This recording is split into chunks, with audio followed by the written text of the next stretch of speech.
తెలుగు తల్లి ముద్దు బిడ్డలందరికీ హృదయపూర్వక నమస్కారాలు. తేనెలాంటి భాష మనది.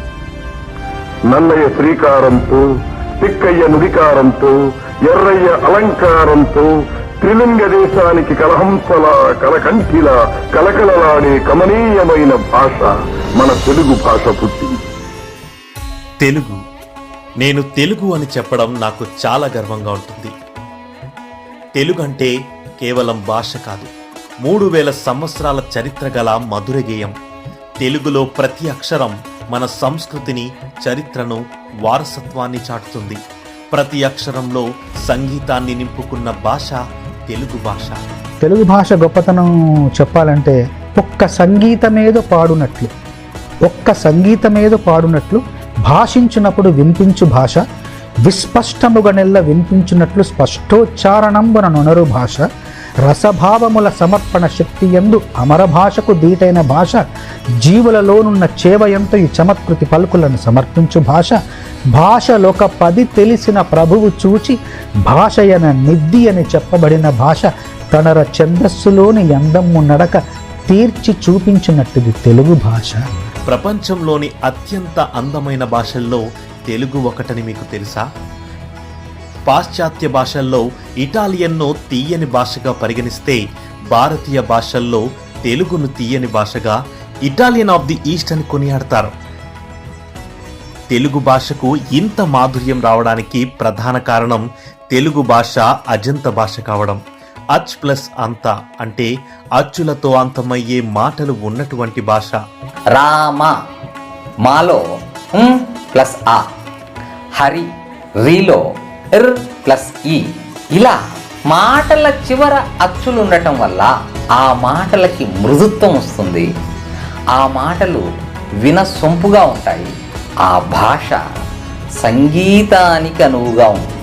అసలు గ్రాంధిక భాషలో ఉన్న మన తెలుగు వచనాన్ని వాడుక భాషలోకి తీసుకొచ్చిన మహనీయుడు ఇడుగు రామ్మూర్తి పంతులు గారు. తెలుగు భాషలో ఉన్న అందాన్ని, వీలును ఆయన తెలియజెప్పారు. ఆంధ్రదేశంలో వ్యావహారిక భాషోద్యమానికి ఆయన ఊపిరిపోశారు. గిడుగు ఉద్యమం వల్ల ఏ కొద్ది మందికి పరిమితమైన చదువు వ్యావహారిక భాషలో సాగి అందరికీ అందుబాటులోకి వచ్చింది. దీనివల్ల పండితులకే పరిమితమైన సాహిత్య సృష్టి, సృజనాత్మక శక్తి ఉన్న ప్రతి ఒక్కరికి వీలైంది.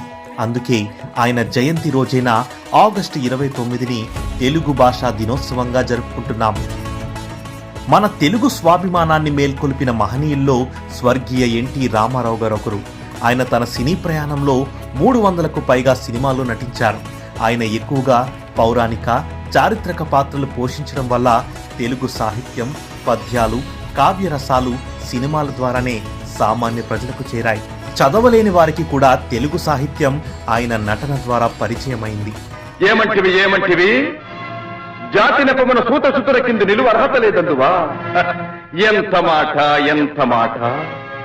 ఇది ఛాత్ర పరీక్ష గాని క్షత్రియ పరీక్ష కాదే. కాకూడదు. ఇది కుల పరీక్ష ఎందువా? నీ తండ్రి భరద్వాజుని జననమెట్టిది, అతి జుగుప్సాకరమైన నీ సంభవం ఎట్టిది. మట్టి కుండలో పుట్టితివి కదా, నీది ఏ కులము? పొట్టి శ్రీరాములు తెలుగు యూనివర్సిటీని స్థాపించి తెలుగు భాషకు ఎనలేని ప్రాధాన్యత కల్పించారు ఎన్టీఆర్ గారు. ముఖ్యమంత్రిగా చంద్రబాబు నాయుడు గారు అధికారం చేపట్టిన తర్వాత తెలుగు ఖ్యాతిని విశ్వవ్యాప్తం చేశారు. ఐటీ రంగానికి ఊపిరిలూది లక్షలాది తెలుగువారు విదేశాల్లో రాణించేలా కృషి చేశారు. యునైటెడ్ స్టేట్స్లో అత్యంత వేగంగా అభివృద్ధి చెందుతున్న ప్రవాస భాష Telugu. I'm proud of you. చాలా సంతోషం మిమ్మల్ని చూసినప్పుడు. నేను గర్వపడుతున్న తెలుగువాడుగా. రాజకీయాలు, సినిమాలు, క్రీడలు, ఇలా ప్రతి రంగంలోనూ తెలుగువారు ప్రగతి సాధిస్తున్నారు. తెలుగువారు అనిపించుకోవడం మాకు గర్వం. తెలుగు భాష మాకు సర్వం.